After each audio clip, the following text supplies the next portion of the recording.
Autre chose, dans ce journal, les législatives nationales et provinciales à Yakoma et Massimaniba sont confirmées pour le 15 décembre prochain. Une assurance de la Commission électorale nationale indépendante donnée aux partis politiques lors du cadre de concertation.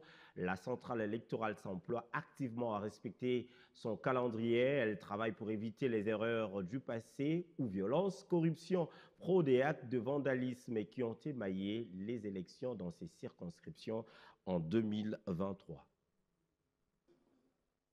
La CENI confirme bel et bien la tenue des législatives à Yakoma et à Massimaniba le 15 décembre.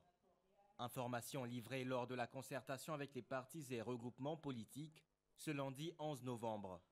Au cours de ces discussions, plusieurs points essentiels ont été abordés, notamment les questions relatives à la composition du corps électoral, la délivrance des duplicata des cartes d'électeurs, la consultation de la liste électorale, les conditions d'accréditation des témoins des partis et regroupements politiques.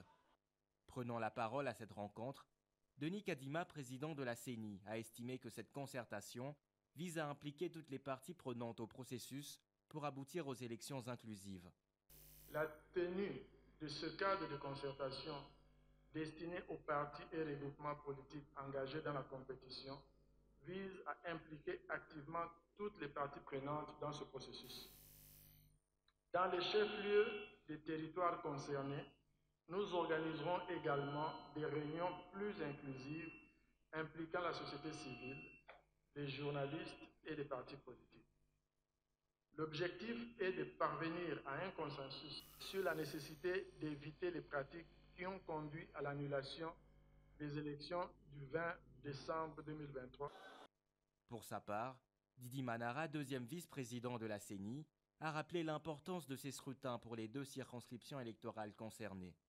La CENI avait publié un calendrier réaménagé en vue de la reprise des élections dans ces deux circonscriptions le 15 décembre 2024.